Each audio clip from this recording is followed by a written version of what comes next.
Tennis is a sport that teaches you so many things. It is a sport that requires you to be mentally and physically stable and in shape.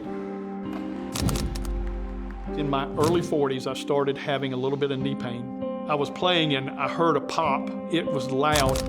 I immediately went down to the ground. I was in just excruciating pain. I had to replace my ACL. After the ACL surgery, they were giving me opioids for the pain, and the pain was intense. I did become dependent on opioids, and it caused major issues for me. Getting off the opioids was very, very difficult. I was not nearly as sharp. I wasn't as focused as I should be. It was probably a good 2 years before I felt normal again. It made me realize I did not want to ever go through that again.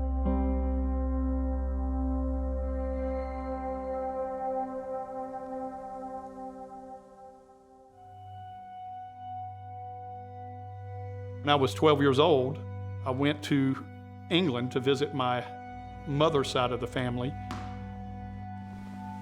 That's my mother on the left and my grandmother on the right. That's where it all started?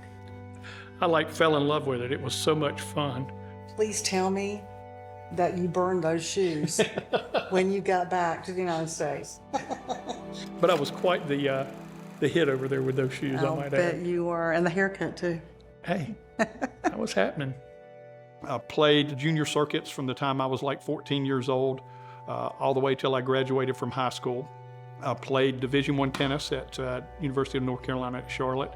Went into corporate America and did that for about 30 years. I always still played tennis actively and competitively, but when I retired, I said, I want to go in and teach tennis, and so I started my own academy and started teaching kids, and I never really quit playing tennis once I started. I love that he was an athlete, that he was dedicated to something like that, and I was very supportive and joyful in his accomplishments. Let's get your hair all fluffed up here. Ready, 1, 2, 3. I started having a little bit of knee pain. I'd had pains before and then, rolled my ankle and tweaked things. Of course, I would put a brace on and wear it and play through it. Doctors said, hey, you've put a lot of wear and tear on your knees. Your meniscus joints are wearing out quick. And sure enough, that was causing problems. And then, of course, I got arthritis in both knees eventually. Then it just kind of migrated into the point where I couldn't sleep, I couldn't walk, I had to crawl up and down stairs. The grandkids always want to wrestle, but can't wrestle with them because I can't get down there. If I did get down there, I couldn't get back up. They had no choice but to do a total knee replacement on my right knee. I was very apprehensive after having that ACL surgery I did years before. I did not want to go through that stuff again. I found a non-opioid option that allowed patients to control their pain, and if this could be an option for Mark for having his knee replaced, then this was something I wanted to research a little bit more.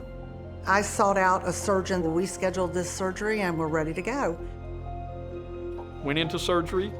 I woke up. I had some discomfort in my knee and I was a little nausea from anesthesia. I said, I don't really feel any pain.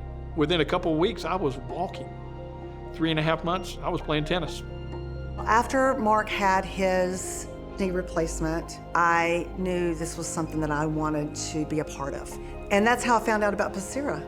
There are non-opioid therapies that will allow patients to control their pain prior to, up to, and then after surgery. And so I did my darndest to come to work for Pacira. Early in 2022, I was involved in a very severe car accident. My truck rolled over 3 times and both my knees got jammed into the dashboard. I thought I had re-damaged both of my knees. This is the picture of my truck the next day. Something hit me on the side. Next thing I know, I'm running into a telephone pole and then I don't remember anything after that. I woke up, I was hanging upside down by my seatbelt, had no idea what was going on. Having an accident that really hurt his knees again and being afraid that maybe he damaged the first knee or kind of exasperated the need for the replacement on the second knee, I had to come up with some different options that we could utilize, and luckily there are injections that go directly into the knee, and then there's also a cold therapy that can be utilized to be able to postpone his surgery until it was a time that worked for us and his schedule and in our life.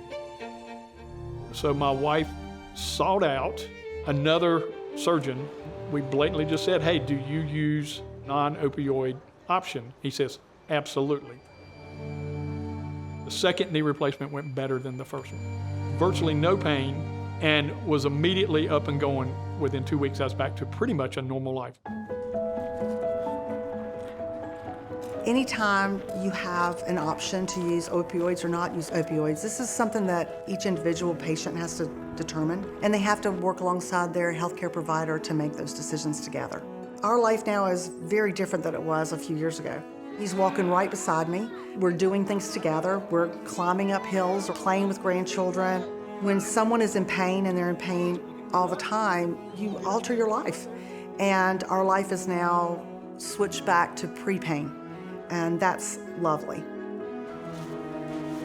I live a very full life. I'm very active, could work out, training for the tournament.